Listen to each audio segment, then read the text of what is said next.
সম্মানিত হাজিরিন, আজকের এই জুমার সংক্ষিপ্ত খুতবায় আমরা অত্যন্ত গুরুত্বপূর্ণ একটি বিষয় নিয়ে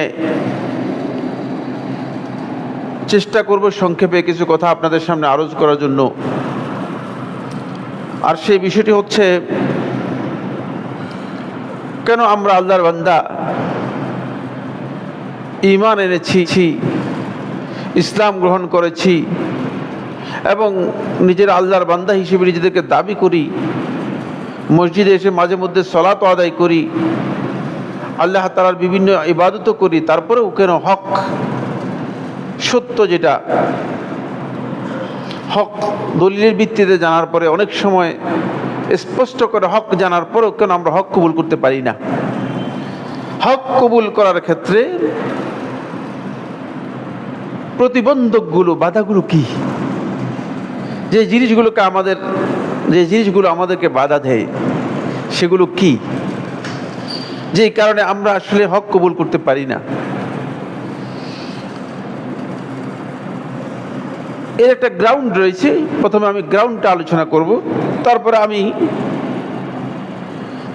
যে কারণগুলো আমাদের হক কবুল করার মধ্যে প্রতিবন্ধক, বাধা সৃষ্টি করে থাকে, সেগুলো সম্পর্কে আপনাদের সামনে কথা বলবো ইনশাআল্লাহ তাআলা।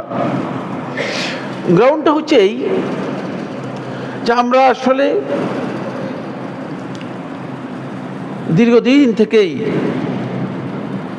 সেটা আমরা জানি না কত শত বছর থেকেই, মানে এই অঞ্চলের মানুষগুলো, যেটাকে সাবকন্টিনেন্ট বলা হয়, তাকে পাকিস্তান, ভারত এবং বাংলাদেশ, এই এলাকার মানুষ যা আছে, শ্রীলঙ্কা সহ আরো আশেপাশের কিছু দেশ, এরা রবিউল আউয়াল মাস আসলে, মানে রবিউল আউয়াল মাসকে মানে মহাপবিত্র রবিউল আউয়াল মাস, সম্ভবত আপনারা শুনেন না এরকম, না? এবং রবিউল আউয়াল মাসের একটা ভিন্ন আবহ তৈরি হয়। এরপরে রবিউল আউয়ালের 12 তারিখ ঘটা করে কোথাও মানে সৌজন্য র্যালি বের করা হচ্ছে, কোথাও শোভাযাত্রা করা হচ্ছে, কোথাও জশ্নে জুলুস করা হচ্ছে, হরেক রকমের আয়োজন। এই আয়োজনের বিষয়বস্তু কি? বিষয়বস্তু হচ্ছে নবী সাল্লাল্লাহু আলাইহি ওয়াসাল্লামের মিলাদ, নবী সাল্লাল্লাহু আলাইহি ওয়াসাল্লামের জন্ম। রবিউল আউয়ালের 12 তারিখে নবী সাল্লাল্লাহু আলাইহি ওয়াসাল্লামের জন্ম হয়েছে। আর এর জন্যই মূলত এই বিশাল, কেউ আনন্দ মিছিল বের করছেন, কেউ জশ্নে জুলুস করতেছেন, এবং এটাকে ইসলামের যেই দুটি গুরুত্বপূর্ণ ঈদ, ইবাদত হিসেবে আল্লাহ রাসূল সাল্লাল্লাহু আলাইহি ওয়াসাল্লাম নির্ধারণ করে দিয়ে গেছেন। সেই দুইটা ঈদকে উপেক্ষা করে এটাকে বড় ঈদ হিসেবে কি করেছেন? উল্লেখ করেছেন। কেউ কেউ এর নাম দিয়েছেন সাইয়্যিদুল আ'য়াদ। মানে আপনারা আসার সময় মানে পথে এক জায়গায় দেখলাম যে লেখাও আছে সাইয়্যিদুল আ'য়াদ, মানে সকল ঈদের শ্রেষ্ঠ ঈদ, সেরা ঈদ। এ ধরনের অনেক স্লোগান এগুলো দিচ্ছে। কিন্তু ঠিক এই লোকগুলোই, যারা এগুলো দিচ্ছে, তারা জানে নবী সাল্লাল্লাহু আলাইহি ওয়াসাল্লামের জন্ম তো গতকাল হয়েছে বা গত বছর হয়েছে বা 2 বছর আগে হয়েছে, ব্যাপারটা এমন না। কয়েক বছর আগে হয়েছে, ব্যাপারটা এমন কিনেন না। নবী সাল্লাল্লাহু আলাইহি ওয়াসাল্লামের জন্ম তো হয়েছে সেই মানে 1450 প্রায় 1500 বছর হয়ে গিয়েছে এর আগে, ঠিক না? তো রাসূলুল্লাহ সাল্লাল্লাহু আলাইহি ওয়াসাল্লামের যে জন্ম হয়েছে, জন্মের পরে রাসূলুল্লাহ সাল্লাল্লাহু আলাইহি ওয়াসাল্লামের মানে মিলাদ বা এই জন্ম উপলক্ষে আল্লাহ রাসূল সাল্লাল্লাহু আলাইহি ওয়াসাল্লামকে যারা সবচেয়ে বেশি ভালোবেসেছেন, যারা রাসূলুল্লাহ সাল্লাল্লাহু আলাইহি ওয়াসাল্লামকে সবচেয়ে বেশি নিজেদের জীবন, নিজেদের সম্পদ, নিজেদের পরিবার, নিজেদের সন্তান সন্ততি থেকে বেশি ভালোবেসেছেন, তারা রাসূলুল্লাহ সাল্লাল্লাহু আলাইহি ওয়াসাল্লামের জন্য কি আচরণ করেছেন? তারা কি এ ধরনের আনন্দ মিছিল বের করেছেন কিনা? তারা কি এই ধরনের জশ্নে জুলুস করেছেন কিনা? তারা এই বড় ধরনের ঘটা করে রবিউল আউয়াল মাস, এটাকে মহাপবিত্র মাস হিসেবে তারা কিভাবে দেখেছেন? তাদের কাছ থেকে আমরা কি পেয়েছি? সেখানে আমরা না গিয়ে আমরা ওই মানুষ যা করতেছে তার দিকে যাচ্ছি, মানুষ যেভাবে চলতেছে সেভাবে যাচ্ছি। এখন দুনিয়ার এই মানুষের কাছে আমরা স্পষ্ট করেছি একটি বিষয়, সেটা হলো এই এক নম্বর পয়েন্ট হচ্ছে রবিউল আউয়াল মাসে রাসূলুল্লাহ সাল্লাল্লাহু আলাইহি ওয়াসাল্লামের জন্ম হয়েছে। এ নিয়ে ইখতিলাফ থাকলেও বিশুদ্ধ মত হচ্ছে যে রবিউল আউয়ালে জন্ম হয়েছে। দুই নম্বর বিষয় হচ্ছে নবী সাল্লাল্লাহু আলাইহি ওয়াসাল্লামের জন্ম কি রবিউল আউয়াল মাসের 12 তারিখ হয়েছে, না 8 তারিখ হয়েছে, না 9 তারিখ হয়েছে, না 10 তারিখ হয়েছে, নাকি 2 তারিখ হয়েছে, এ নিয়ে ঐতিহাসিকদের মধ্যে ইখতিলাফ রয়েছে। ঐতিহাসিকগণ এই ব্যাপারে কোনো ঐক্যমত পোষণ করতে পারেননি। শুধুমাত্র ইমাম ইবনে ইসহাক রাহিমাহুল্লাহ তাআলা কোন ধরনের সনদ ছাড়াই, সনদ তো বুঝেন বর্ণনাকারীদের পরম্পরা, এইটাকে সনদ বলা হয়, তাকে কোন ধরনের সনদ ছাড়াই তিনি রবিউল আউয়াল মাসের 12 তারিখকে বলেছেন যে এটাই হচ্ছে রাসূল সাল্লাল্লাহু আলাইহি ওয়াসাল্লামের জন্ম তারিখ। এর উপর ভিত্তি করেই বেশিরভাগ লোক দৌড়াচ্ছে। তাহলে বোঝা গেল যে এই তারিখ কিন্তু নির্দিষ্ট নেই যে রবিউল আউয়াল মাসের 12 তারিখ রাসূলুল্লাহ সাল্লাল্লাহু আলাইহি ওয়াসাল্লামের জন্ম হয়েছে, এটা ঐতিহাসিকভাবে প্রমাণিত বিষয় নয়। 4 নম্বর যে বিষয়টি সেটা হলো এই রবিউল আউয়াল মাসের 12 তারিখে রাসূলুল্লাহ সাল্লাল্লাহু আলাইহি ওয়াসাল্লামের ইন্তেকাল হয়েছে, মৃত্যু হয়েছে, এই ব্যাপারে পৃথিবীর যত ঐতিহাসিক আছে সবাই ঐক্যমত সাব্যস্ত হয়েছে। আল্লাহ রাসূল সাল্লাল্লাহু আলাইহি ওয়াসাল্লামের জীবনী থেকে আপনি কোন অংশটুকু গ্রহণ করবেন, কোন অংশটুকু বর্জন করবেন? আমি রাসূলুল্লাহ সাল্লাল্লাহু আলাইহি ওয়াসাল্লামকে ভালোবাসি, আল্লাহ রাসূল সাল্লাল্লাহু আলাইহি ওয়াসাল্লামের প্রতি আমার ভালোবাসা রয়েছে, তাহলে আমি রাসূলুল্লাহ সাল্লাল্লাহু আলাইহি ওয়াসাল্লামের জীবনী থেকে কোন অংশটুকু আমি গ্রহণ করব, কোন অংশটুকু বর্জন করব? রাসূল সাল্লাল্লাহু আলাইহি ওয়াসাল্লামের শুধুমাত্র জন্মের দিনটাকে গ্রহণ করব আর রাসূল সাল্লাল্লাহু আলাইহি ওয়াসাল্লামের মৃত্যুর দিনটাকে বাদ দিয়ে দিব? এটা কি গ্রহণযোগ্য বিষয় হবে কিনা? এটা কি এই জাতির জন্য, এই উম্মতের জন্য, যারা আল্লাহ রাসূল সাল্লাল্লাহু আলাইহি ওয়াসাল্লামের ভালোবাসার দাবি করে থাকেন, তাদের জন্য এটা কি আসলে গ্রহণযোগ্য বিষয় হবে কি না? মোটেও না, কোনোদিন হবে না। বরং সাহাবায়ে কেরামগণ রাসূলুল্লাহ সাল্লাল্লাহু আলাইহি ওয়াসাল্লামের মৃত্যু দিনটাকে সবচেয়ে বেশি গুরুত্ব দিয়েছেন, সবচেয়ে বেশি গুরুত্ব দিয়েছেন। কেন? এর কারণ হচ্ছে রাসূলুল্লাহ সাল্লাল্লাহু আলাইহি ওয়াসাল্লামের মৃত্যুর মাধ্যমে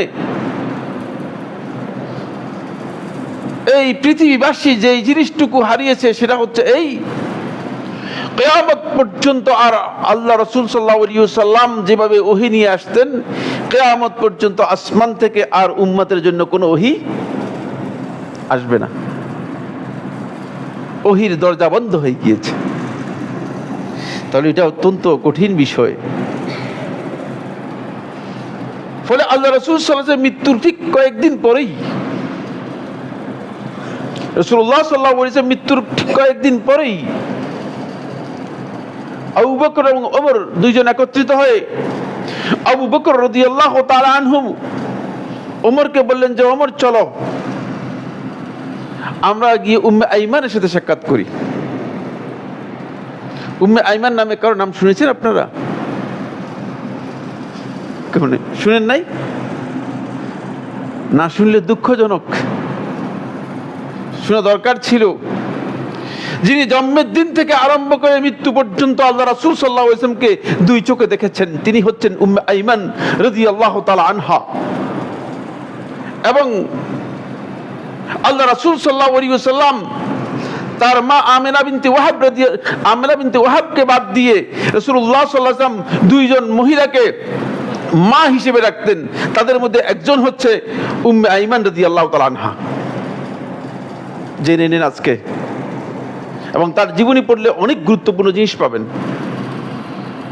আবু বকর এবং ওমর রাদিয়াল্লাহু তাআলা আনহু, এই দুইজন উম্মে আইমান রাদিয়াল্লাহু তাআলা আনহার কাছে বললে যে যাই, উম্মে আইমানের কাছে যাই। কারণ আল্লাহ রাসূল সাল্লাল্লাহু আলাইহি ওয়াসাল্লাম সাহাবায়ে কেরামগণ রাসূলুল্লাহ সাল্লাল্লাহু আলাইহি ওয়াসাল্লামকে হারিয়ে এত বেশি আঘাত পেয়েছিলেন যে নিজেদের সান্ত্বনার জায়গাটুকু নিজেরা খুঁজে পাচ্ছিলেন না। ফলে তারা মনে করলেন যে আমরা উম্মে আইমানের কাছে যাই, উম্মে আইমান কি বলে দেখি। উম্মে আইমান রাদিয়াল্লাহু তাআলা আনহার কাছে আসলেন। আসার পর উম্মে আইমান রাদিয়াল্লাহু তাআলা আনহা তিনি দেখলেন যে উম্মে আইমান রাদিয়াল্লাহু তাআলা আনহা আবু বকর এবং ওমর দুইজনকে দেখে কাঁদলেন, কান্নায় ভেঙে পড়লেন।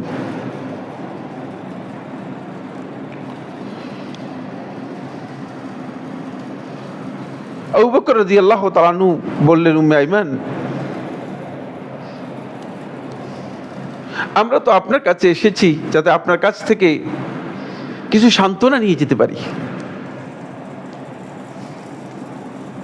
কিন্তু দেখছি আপনি কাঁদছেন। কেন কাঁদছেন আপনি?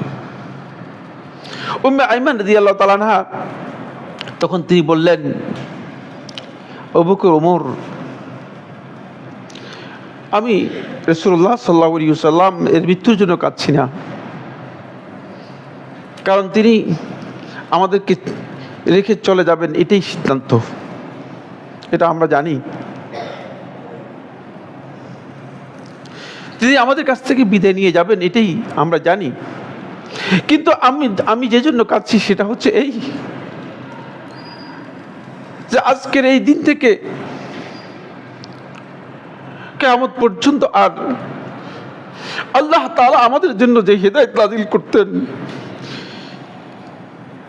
সেই হিদায়াতের আলো আর আমাদের জন্য আসবে না, সেই ওহী আর আসবে না। এজন্য আমি তোমাদেরকে সতর্ক করতেছি, কারণ তোমাদের জীবন যাপন এখন কঠিন হবে। কারণ তোমরা হেদায়েতের আলোর মাধ্যমে জীবন যাপন করতেছিলে, হেদায়েতের আলো লাভ করে তোমরা জীবন যাপন করতেছিলে, কিন্তু রাসূলুল্লাহ সাল্লাল্লাহু আলাইহি ওয়াসাল্লাম চলে যাওয়ার পরে হেদায়েতের আলো বন্ধ হয়ে গিয়েছে। এখন তোমাদেরকে নিজেদের রাস্তা নিজেরাই, নিজেদের আলো বের করে তারপরে এই রাস্তায় চলতে হবে। এজন্য আমি কাঁদতেছি। সাহাবায়ে কেরামগণ আল্লাহ রাসূল সাল্লাল্লাহু আলাইহি ওয়াসাল্লামের মৃত্যুকে এইভাবে সাহাবায়ে কেরামগণ চিহ্নিত করেছেন। ফলে ইবনে মাজাহর সহিহ riwayতের মধ্যে এসেছে রাসূলুল্লাহ সাল্লাল্লাহু আলাইহি ওয়াসাল্লাম উম্মতকে ইনস্ট্রাকশন দিয়ে গেছেন। সময় আমার হাতে নেই। উম্মতকে রাসূলুল্লাহ সাল্লাল্লাহু আলাইহি ওয়াসাল্লাম ইনস্ট্রাকশন দিয়ে গেছেন এই কথা বলে যে উম্মত, যদি কোনো বিপদ, যদি কোনো মুসিবত তোমাদেরকে মারাত্মকভাবে গ্রাস করে, কঠিন কোনো মুসিবত তোমাদের আসে,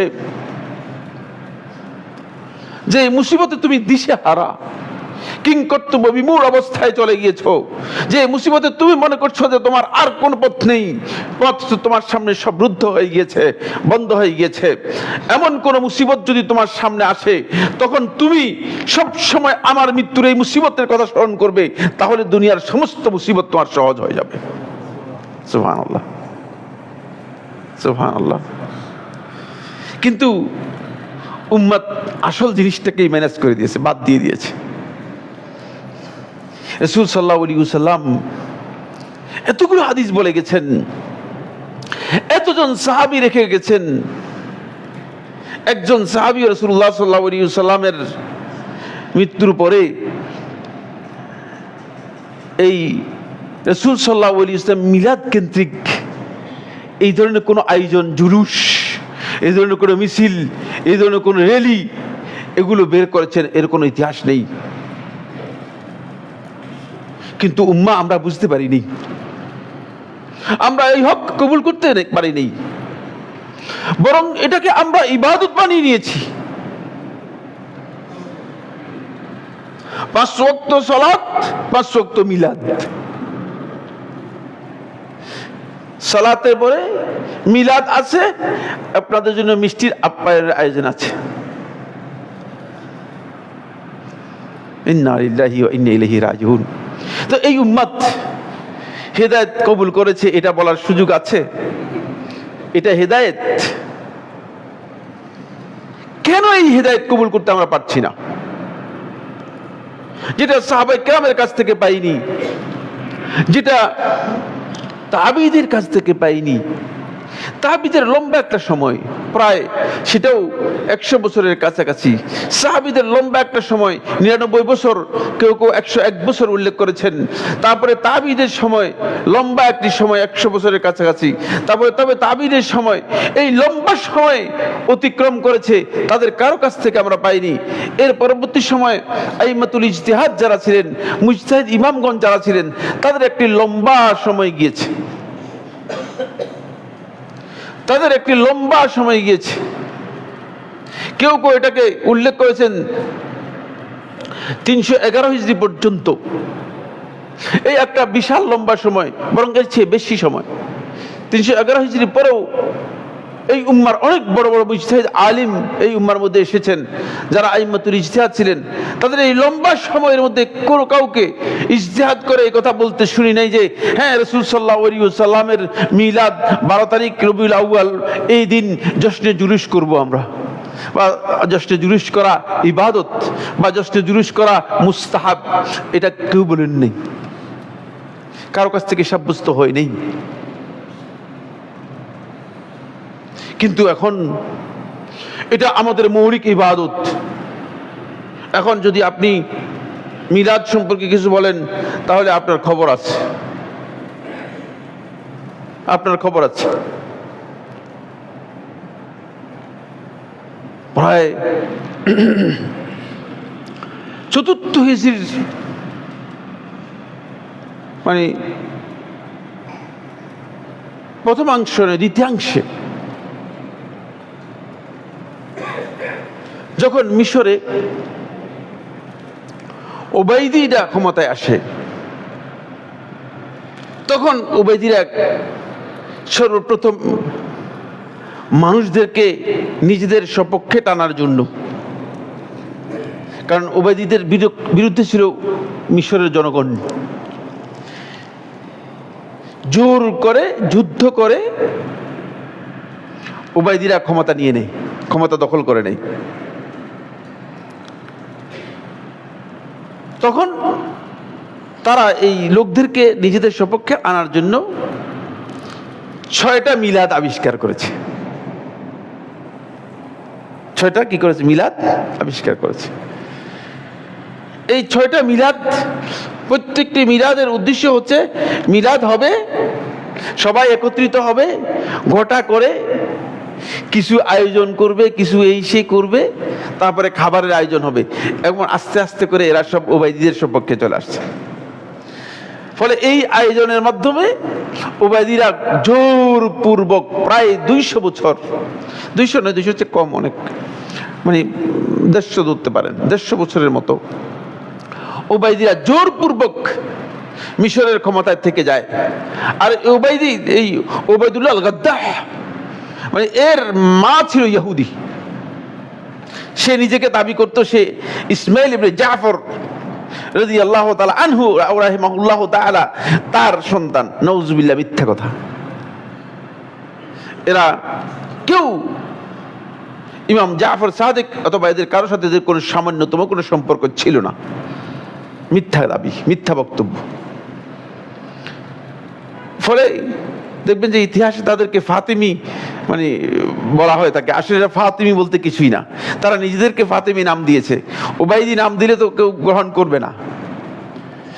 এবং আহলুস সুন্নাত ওয়াল জামাতের উলামায়ে কেরাম ঠিক তখন সমস্ত আলেমগণ একমত হয়ে এই মাসআলা এই ফতোয়া দিয়েছেন যে ওবাইদিরা সবাই কাফের, তারা মুসলিম ছিল না।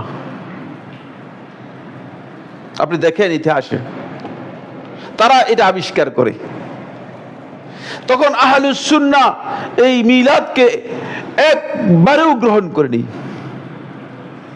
প্রায় 600 বছর পর্যন্ত, 626 খ্রিস্টাব্দ পর্যন্ত এর ইতিহাস আছে। আমার এটা ইতিহাস আলোচনা করা আমার বিষয় নয়, এই জন্য আমি সেদিকে যাচ্ছি না। আমি যেদিকে যাচ্ছি সেটা হলো এই, কিন্তু সেটা এখন আমাদের কাছে এমন একটি ইবাদতে রূপান্তরিত হয়েছে। আপনি দোকান উদ্বোধন করলেন, মিলাদ আছে। গাড়ি উদ্বোধন করবেন, মিলাদ আছে। ঘর উদ্বোধন করবেন, মিলাদ আছে।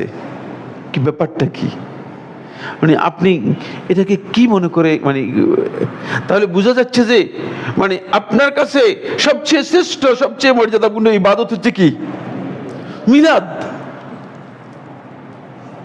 মানে বাতিল আপনাকে এমন ভাবে আক্রান্ত করেছে যে মানে আপনি সবচেয়ে শ্রেষ্ঠ ইবাদত মনে করতেছেন মিলাদকে, অথচ এই ইবাদতের ভিত্তি রাসূলুল্লাহ সাল্লাল্লাহু আলাইহি ওয়াসাল্লামের কাছ থেকেও পাওয়া যায়নি, সাহাবায়ে কেরামের কাছ থেকেও পাওয়া যায়নি, তাবেঈদের কাছ থেকেও পাওয়া যায়নি, কারো কাছ থেকে পাওয়া যায়নি। তাহলে আপনি কেন মানে এই কাজে লিপ্ত হচ্ছেন? কেন লিপ্ত হচ্ছেন? আমরা সালাত আদায় করে থাকি, সালাতে দলিল আছে কি নাই? হ্যাঁ, আমরা সিয়াম পালন করে থাকি, দলিল আছে কি নেই? হ্যাঁ, আমরা যাকাত দিয়ে থাকি, দলিল আছে কি নেই? আমরা যে ইবাদতগুলো করে থাকি এগুলোর দলিল আছে কি নেই? মৌলিক প্রত্যেকটি ইবাদতের কোরআনে কারীমের মধ্যে দলিল রয়েছে।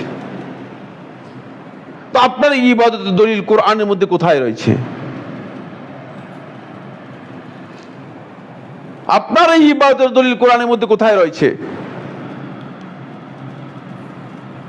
আপনার এই ইবাদতের দলিল রাসূলুল্লাহ সাল্লাল্লাহু আলাইহি ওয়াসাল্লামের হাদিসের মধ্যে কোথায় রয়েছে? আল্লাহর নবী সাল্লাল্লাহু আলাইহি ওয়াসাল্লামের হাদিসের মধ্যেও কোথাও নেই। হাদিসের মধ্যে সহিহ বুখারী একটি হাদিস রয়েছে, যে হাদিসের মধ্যে রাসূলুল্লাহ সাল্লাল্লাহু আলাইহি ওয়াসাল্লামকে প্রশ্ন করা হয়েছে। শুধু একটি হাদিস রয়েছে, যে হাদিসটি রাসূলুল্লাহ সাল্লাল্লাহু আলাইহি ওয়াসাল্লাম বলার কারণে ক্লিয়ার হয়ে গিয়েছে যে আল্লাহ রাসূল সাল্লাল্লাহু আলাইহি ওয়াসাল্লাম মিলাদকে কোন দিন ঈদ হিসেবে গ্রহণ করা জায়েজ নেই, হারাম।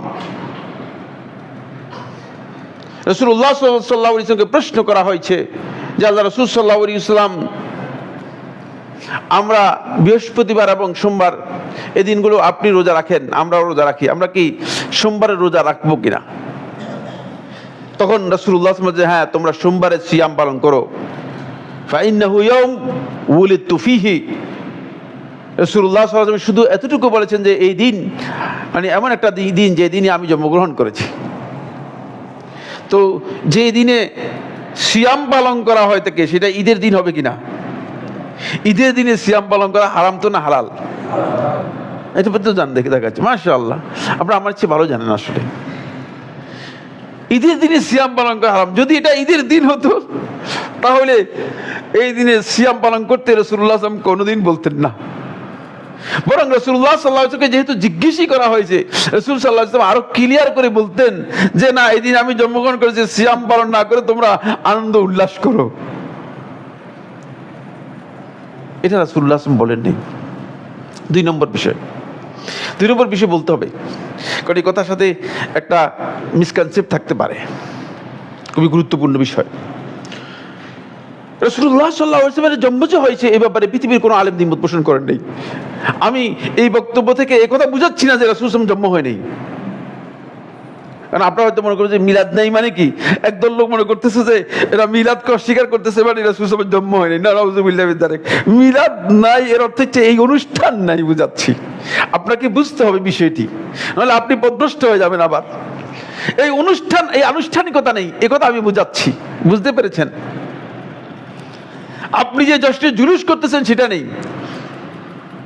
2 বছর আগ থেকে পাকিস্তানে একটা আরো বিভ্রান্ত গ্রুপ, মানে পথভ্রষ্ট তো হবেই, কারণ এই উম্মার বিভ্রান্তির ব্যাপারে রাসূলুল্লাহ সাল্লাল্লাহু আলাইহি ওয়াসাল্লাম আগে জানিয়ে গেছেন। তারা মানে জশ্নে জুলুস আল্লাহ যাটা আবিষ্কার করছে তারা এখন থেকে দেখা যাচ্ছে কেক কাটার বিধানও আবিষ্কার করে নিয়েছে, খ্রিস্টানদের কাছ থেকে নিয়েছে। পুরো বিধানটাই খ্রিস্টানদের কাছ থেকে নেয়া। ইতিহাস যদি আপনি পড়েন, এর উপর আমার একটা বই রয়েছে লেখা, পুরো বিধানটাই খ্রিস্টানদের কাছ থেকে নেয়া, মুসলমানদের কাছ থেকে নেয়া নয়। ফলে আপনি যখন দেখবেন যে মিলাদুন নবী এই শব্দ লিখে আপনি যখন যাবেন আরবি ডিকশনারিতে, আপনার আরবি যারা পড়তে জানেন, আপনার আল মুআজামুল ওয়াসিতে যাবেন, আরবি ডিকশনারি আল মুআজামুল ওয়াসিত নামে একটা ডিকশনারি রয়েছে, দেখবেন যে মিলাদুন নবী লিখলেই আসবে যে মিলাদু ঈসা আলাইহিস সালাম, মানে ঈসার জন্মদিন। কারণ এটা প্রথমে আরবি ভাষায় এই নামে পরিচয় ছিল, নেয়াই হয়েছে মূলত ওই খ্রিস্টানদের কাছ থেকে। অনুষ্ঠানের আসলেই হচ্ছে খ্রিস্টানদের কাছ থেকে নেয়া। কারণ আমরা মুসলিমরা মানে জন্মদিন পালন করা আর মৃত্যুদিন পালন করার বিধান বিশ্বাস করি না। জন্মদিন, মৃত্যুদিন আর এত দিবস পালন করার লোক আমরা নই। কারণ আপনি যদি দিবস পালন করা শুরু করেন 365 দিনে আপনার দিবস হয়ে যাবে 3000, আপনি পালন করবেন কখন? আপনার তো ইবাদত আছে, আপনার তো দিন আছে, আপনার তো দুনিয়া আছে। 365 দিনে যদি 1000 দিবস হয়, তাহলে কোনটা আপনি পালন করবেন বলেন? কিভাবে পালন করবেন? এই দিবস পালন করা এই সভ্যতা ইসলামের মধ্যে আসে নাই। এই জন্য রাসূল হুদা সাল্লাল্লাহু আলাইহি ওয়াসাল্লাম থেকে স্পষ্ট নিষিদ্ধ শব্দ এসেছে। মুসান্নাফ ইবনে আবি শাইবার মধ্যে আল্লাহ রাসূল সাল্লাল্লাহু আলাইহি ওয়াসাল্লাম স্পষ্ট করে নিষিদ্ধ করে দিয়েছেন। রাসূলুল্লাহ সাল্লাল্লাহু আলাইহি ওয়াসাল্লাম বলেছেন যে লা তাত্তাখিযু ইয়াওমান ঈদান, তোমরা কোন দিবসকে ঈদ হিসেবে কোনোদিন গ্রহণ করবে না। কোন দিবসকে পালন করার জন্য, উদযাপন করার জন্য ঈদ হিসেবে গ্রহণ করবে না। ঈদ হিসেবে গ্রহণ করার বিধান দেন নেই, রাসূলুল্লাহ সাল্লাল্লাহু আলাইহি ওয়াসাল্লাম নিষেধ করে দিয়েছেন। কারণ মানে ঈদ তো নির্দিষ্ট করে দিয়েছেন, সুতরাং আপনি আর নতুন করে ঈদ নির্দিষ্ট করলে তাহলে ঈদ বাড়তে বাড়তে এক পর্যায়ে আপনি আর দুনিয়ার কাজও করতে পারবেন না, আখিরাতের কাজও করতে পারবেন না। এই বিপদের মধ্যে পড়ে যাবেন। যেই কথাটি বলতেছিলাম, 1 নম্বর পয়েন্ট হচ্ছে রাসূলুল্লাহ সাল্লাল্লাহু আলাইহি ওয়াসাল্লাম জন্ম, এটা আপনাদের বিশ্বাস করতে হবে। 2, খুব ইম্পর্টেন্ট বিষয়, আল্লাহ রাসূল সাল্লাল্লাহু আলাইহি ওয়াসাল্লামের জন্ম আল্লাহর পক্ষ থেকে, খুব ভালো করে খেয়াল করুন, আল্লাহর পক্ষ থেকে এই উম্মতের উপর এর চেয়ে বড় কোনো নিয়ামত আর নেই। আপনি বললেন যে সাইফুল্লাহ ভাই অল্প আগে কি বললেন আর এখন কি বলতেছেন? হ্যাঁ, যেটা হক সেটা অবশ্যই বলতে হবে আমাকে। কারণ রাসূলুল্লাহ সাল্লাল্লাহু আলাইহি ওয়াসাল্লাম যদি না আসতেন তাহলে এই হেদায়েতের আলো আমরা পেতাম কিনা? আপনারা কি মনে করেন? হ্যাঁ, আপনারা মনে করেন কি এই হেদায়েত পেতাম আমরা? এই সুযোগটুকু বিশাল আল্লাহ তাআলার নিয়ামত আমরা কি লাভ করতে পারতাম? আমাদের কাছে যে দ্বীনের এই নিয়ামত, ইসলামের যে নিয়ামত রয়েছে, যেটা আল্লাহর এই আসমানের নিচে জমিনের উপরে সবচেয়ে বড় নিয়ামত, এই নিয়ামতটুকু কি আমরা পেতাম? না, আমরা পেতাম না।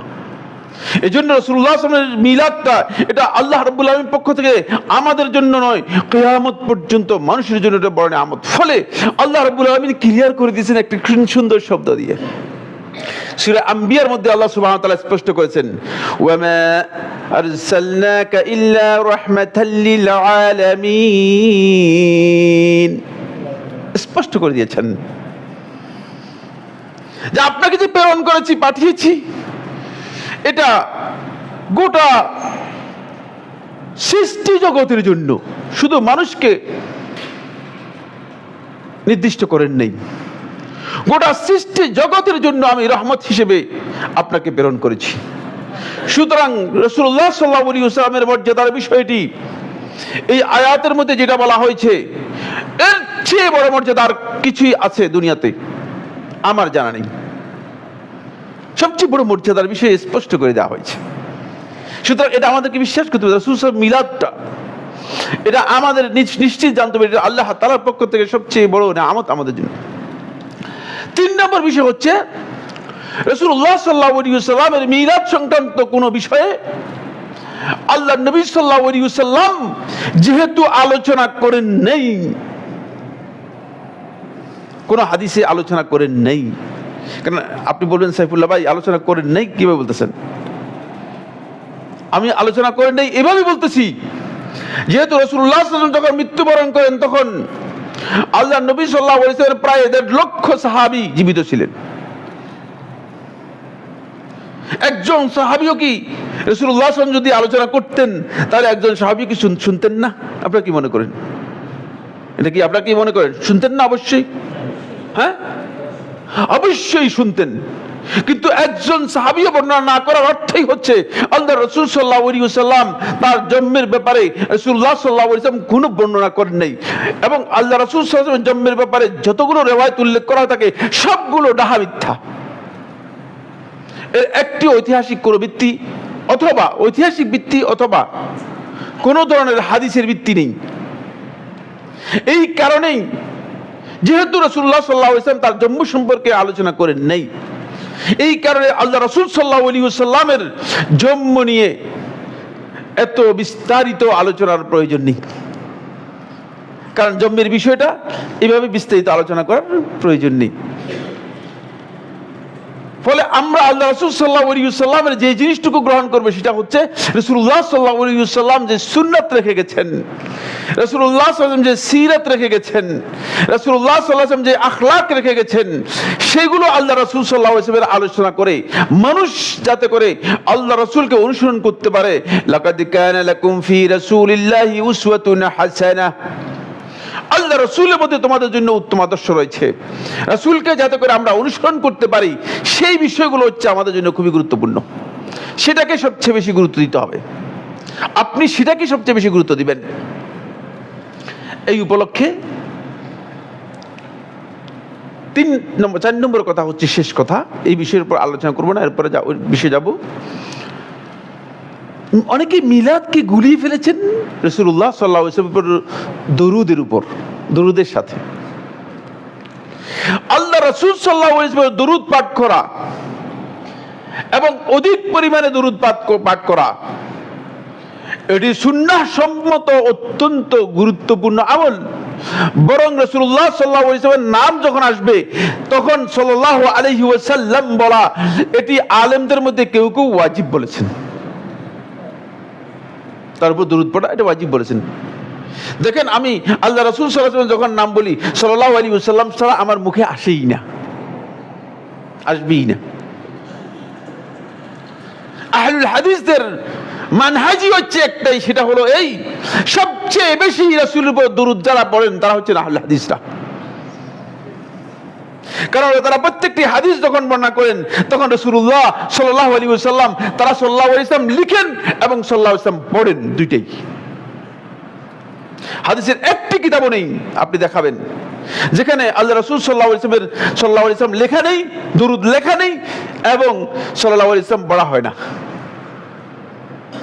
তাই এই কারণেই রাসূলুল্লাহ সাল্লাল্লাহু আলাইহি ওয়াসাল্লামের উপর আপনি বেশি পরিমাণে দরুদ পড়া এটি সুন্নাহ সম্মত গুরুত্বপূর্ণ আমল, কিন্তু এর সাথে মিলাদের কোনো সম্পর্ক নেই। কারণ মিলাদ হচ্ছে আপনি এমন একটি আনুষ্ঠানিকতা এর মধ্যে যুক্ত করেছেন, এমন কিছু বিষয় যুক্ত করেছেন যেখানে রাসূলুল্লাহ সাল্লাল্লাহু আলাইহি ওয়াসাল্লামের দরুদ পড়ার পদ্ধতি রাসূল সাল্লাল্লাহু আলাইহি ওয়াসাল্লাম যেভাবে শিক্ষা দিয়েছেন এই পদ্ধতির সাথে এর কোনো মিল নেই, এই পদ্ধতির সাথে এর কোনো মিল নেই।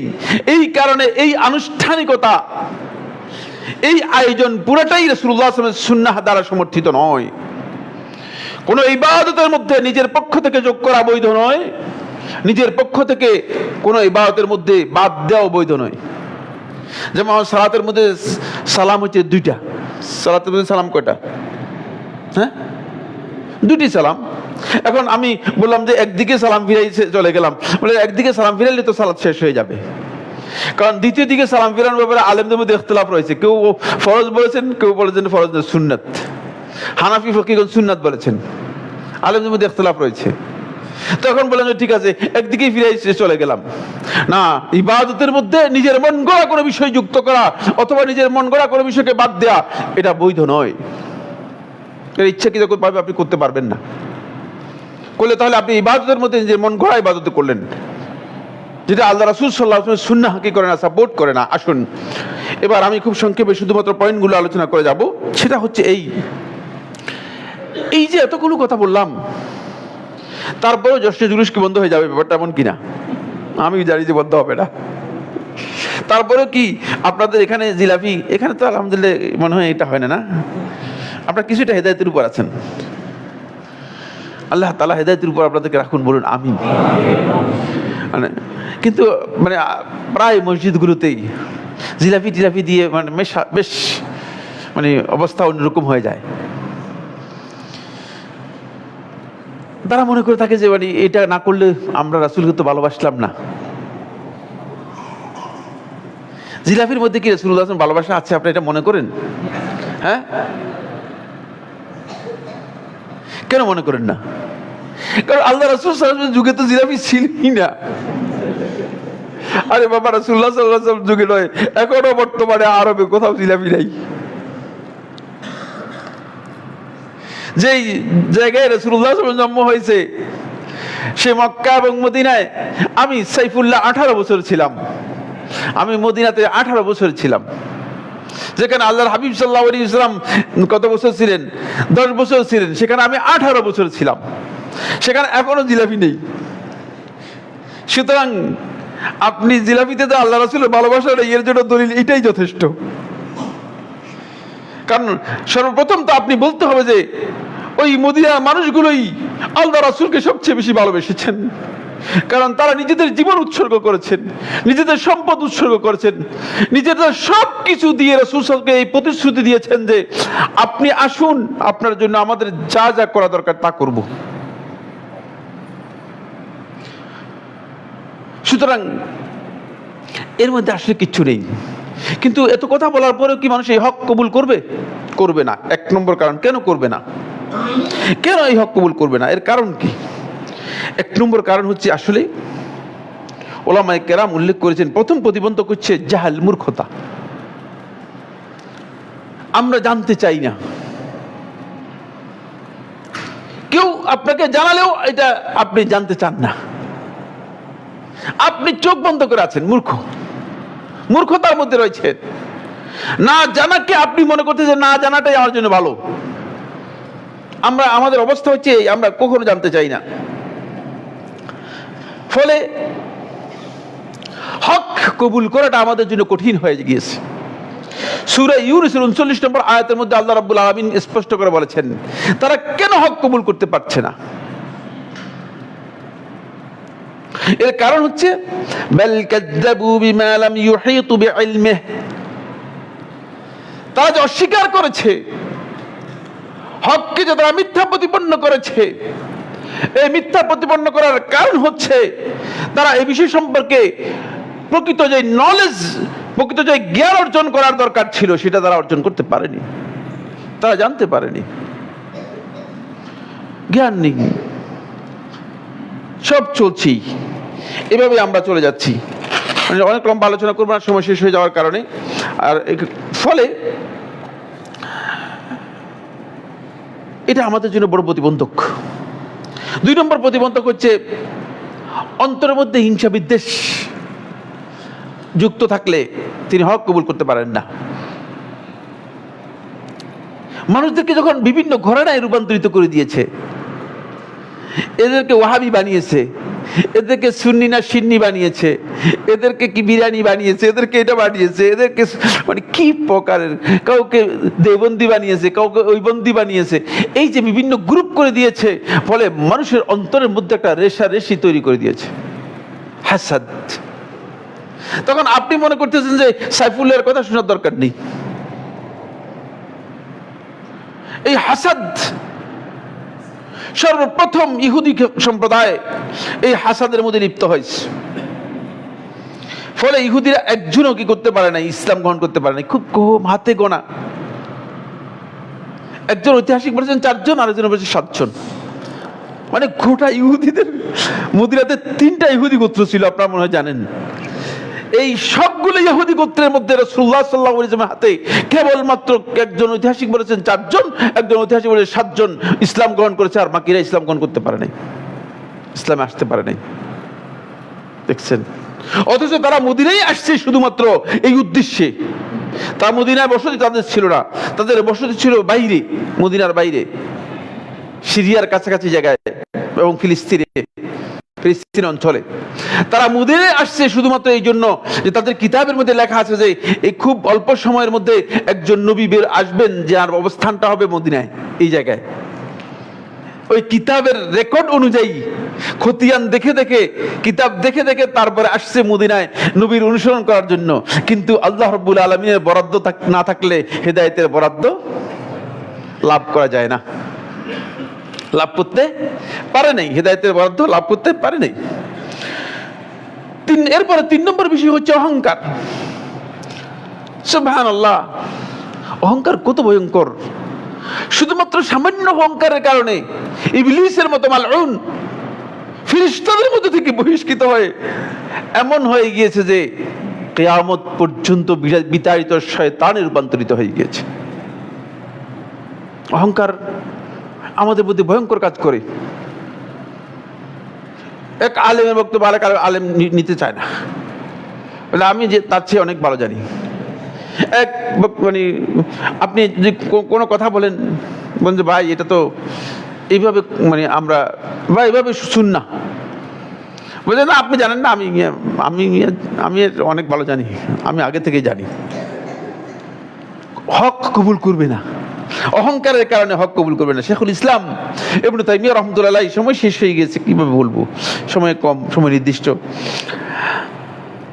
মজমু ফাতাওয়া 13 নম্বর খণ্ডে 242 পৃষ্ঠায় শেখুল ইসলাম রাহমাতুল্লাহ বলেন, আল কলবু লা ইয়াদখুলুহু হাকাইকুল ঈমান, লা ইয়াদখুলুহু হাকাইকুল ঈমান ইযা কানা ফিহি মা ইউনাজ্জিসুহু মিনাল কিবরি ওয়াল হাসাদ। কলবের মধ্যে ঈমানের প্রকৃত স্বাদ, প্রকৃত বিষয় ততক্ষণ পর্যন্ত মানুষের অন্তরের মধ্যে প্রবেশ করবে না, যতক্ষণ পর্যন্ত অন্তরকে অপবিত্র করে, অন্তরকে ক্ষতিগ্রস্ত করে এই ধরনের অহংকার এবং এই ধরনের বিদ্বেষ বা হিংসা অন্তরের মধ্যে থাকবে। একজন আরেকজন গ্রহণ করবেন না। অনেক লম্বা আলোচনা রয়েছে। এরপরে যে পয়েন্টটি, সেটা খুবই গুরুত্বপূর্ণ, সেটা হলো মানে আস-সুহবাতুস সাইয়্যিআ, খারাপ সঙ্গী। আপনি যদি এমন ব্যক্তির সাথে চলেন যে মদ খায়, মানে তখন আপনার মদের প্রতি ঘৃণা থাকলেও আপনি তার প্রতি ভালোবাসার কারণে আপনি মদের বিরুদ্ধে বলতে পারবেন না, বলবেন না। তখন আপনি একটু ডান বাম করে যাবেন। প্রত্যেকটা ব্যক্তিরই বৈশিষ্ট্য এই ধরনের। কিয়ামতের দিন এই কারণে আল্লাহর বান্দাগণ আফসোস করবে। সূরা ফুরকানের 27, 28, 29 নম্বর আয়াতের মধ্যে আল্লাহ তাআলা বিষয়টি বিস্তারিত আলোচনা করেছেন। ইয়া ওয়াইলাতা লাইতানি লাম আত্তাখিজ ফুলানান খলিলা। হে আমার আফসোস, হে আমার ধ্বংস, লাম আত্তাখিজ ফুলানান খলিলা, যদি আমি অমুককে বন্ধু হিসেবে গ্রহণ না করতাম। আজকে তো বেশিরভাগ লোক হক থেকে বিচ্যুত হয়ে যাচ্ছে, এই কারণেই হকের রাস্তা তার অর্জন করতে পারছে না। এরপর হচ্ছে যে পয়েন্টটি গুরুত্বপূর্ণ, সেটা হলো এই যে মানুষের সামনে নিজেকে ভালো মনে করা, মানে ভালো প্রকাশ করা, কিন্তু আসলেই ভিতরে আল্লাহ তাআলার অবাধ্যতা যার থাকবে সে ব্যক্তি হক কবুল করতে পারে না। আল্লাহ তাআলার মানুষের দৃষ্টির আড়ালে অবাধ্যতা, এটা ভয়ঙ্কর অপরাধ। এটি আপনার নেক আমলগুলোকে খেয়ে ফেলে এবং হেদায়েত থেকে আপনাকে দূরে সরিয়ে নিয়ে যায়, হেদায়েত থেকে নিয়ে যায়। এই সম্পর্কে মানে রাসূলুল্লাহ সাল্লাল্লাহু আলাইহি ওয়াসাল্লামের হাদিসে রয়েছে। এবং এই ব্যাপারে বিলাল ইবনে সাআদ রাহিমাহুল্লাহ তাআলা তিনি বলেন, লা তাকুন ওয়ালিয়ান লিল্লাহি ফিল আলানিয়া, প্রকাশ্যে আল্লাহ রাব্বুল আলামিনের ওলি হয়ে যেও না, ওয়া আদুওয়াল লাহু ফিস সির, গোপনে আল্লাহর দুশমন হইও না। ওই ব্যক্তি তো গোপনে আল্লাহ তাআলার সাথে দুশমনি করে যাচ্ছে, ওই ব্যক্তি তো গোপনে আল্লাহ রাব্বুল আলামিনের সাথে খারাপ ব্যবহার করতেছে, যে আল্লাহ তাআলার অবাধ্যতায় লিপ্ত রয়েছে।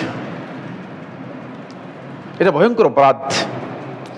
এরপরে যে বিষয়টি গুরুত্বপূর্ণ সেটা হচ্ছে আত-তাআসসুব ওয়া তাকলিদ, অন্ধ তাকলিদ। এটা এমন একটি অবস্থা যে অন্ধ তাকলিদ, অন্ধ অনুসরণ, এটা আমাদেরকে এমন পর্যায়ে নিয়ে গিয়েছে যে আমরা কথা অমুক বলেছেন, অমুক বুজুর্গ বলেছেন, তার সাথে তো আপনার দেখাই হয়নি, আপনি মানে তাকে নিয়ে কেন আপনি দৌড়াদৌড়ি করতেছেন?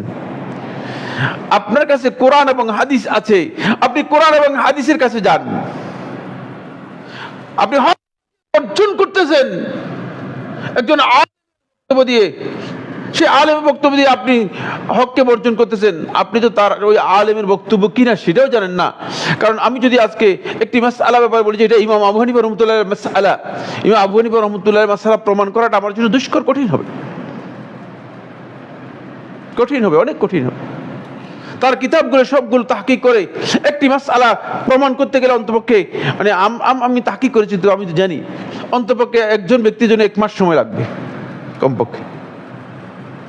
তো এত সহজ বিষয় না। যত সহজে আপনি চালিয়ে দিয়ে দিচ্ছেন, যত সহজে মানুষকে আপনি মিসগাইড করতেছেন। আপনি সহজ কথা বলেন, কোরআন এবং হাদিসের বক্তব্য অনুযায়ী সহজভাবে যাওয়ার জন্য চেষ্টা করেন। তাহাজ্জুব, গোড়ামি না, আমরা কি কম বুঝি নাকি? এই গোড়ামির জায়গায় আমাদেরকে অবশ্যই কি করতে হবে, ফিরে আসতে হবে। কারণ গোড়ামির কোনো সুযোগ আমাদের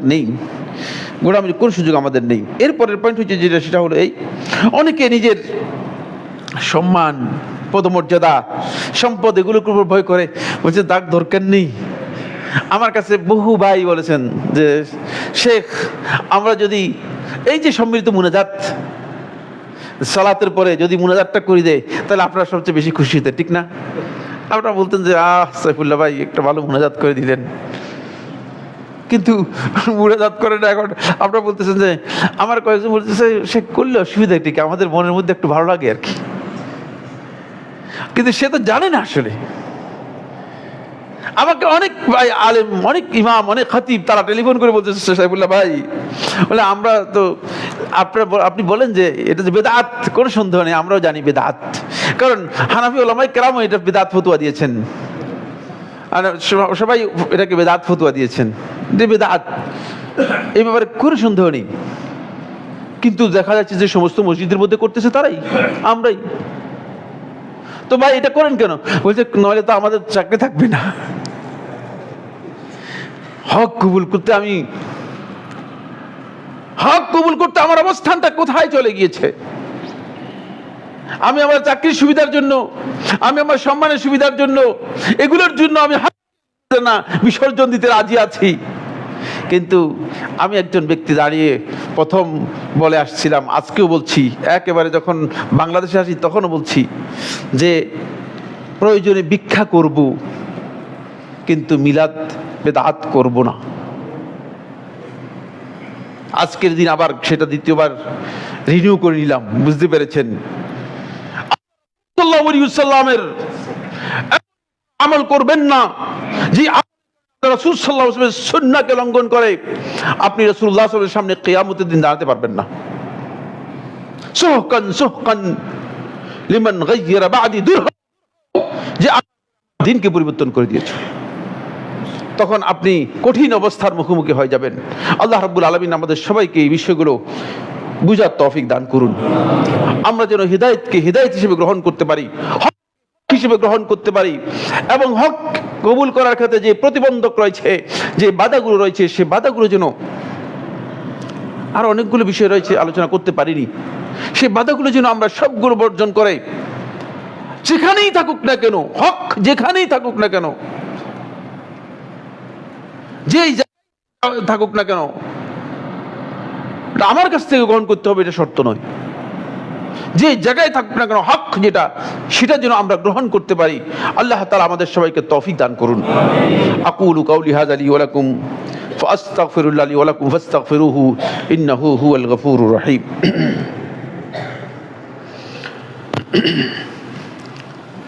আলহামদুলিল্লাহ আলা ইহসানিহি ওয়া শুকরু লাহু আলা তাওফীকিহি ওয়া ইমতিনানিহি ওয়া আশহাদু আল্লা ইলাহা ইল্লাল্লাহ ওয়াহদাহু লা শারীকা লাহু তা'যীমান লিশানিহি ওয়া আশহাদু আন্না মুহাম্মাদার আবদুল্লাহি ওয়া রাসূলুহু আদ-দাঈ ইলা রিদওয়ানিহি ওয়া আলা আলিহি ওয়া আসহাবিহি ওয়া ইখওয়ানিহি ইবাদাল্লাহ রাহিমাকুমুল্লাহ ইন্নাল্লাহা আমারাকুম বিআমরিন কারীম আলা ওয়া হুয়াস সালাতু ওয়াস সালামু আলা নাবিয়্যিল কারীম ফাকালা বি মুহকামিত তানজিল ইন্নাল্লাহা ওয়া মালাইকাতাহু ইউসাল্লুনা আলান নবী ইয়া আইয়ুহাল্লাযীনা আমানু সাল্লু আলাইহি ওয়া সাল্লিমু তাসলিমা আল্লাহুম্মা সাল্লি صل على محمد وعلى آل محمد كما صليت على إبراهيم وعلى آل إبراهيم في العالمين إنك حميد مجيد وبارك اللهم على محمد وعلى آل محمد كما باركت على إبراهيم وعلى آل إبراهيم في العالمين إنك حميد مجيد وارض اللهم عن الخلفاء الراشدين الأئمة المهديين أبي بكر وعمر وعثمان وعلي وعن سائر أصحاب محمد صلى الله عليه وسلم أجمعين اللهم أعز الإسلام والمسلمين اللهم أعز الإسلام والمسلمين اللهم انصر عبادك الموحدين في كل مكان اللهم انصر عبادك الموحدين في كل مكان رب العالمين আমাদের মধ্যে যারা অসুস্থ আছেন তাদেরকে সুস্থ করে দিন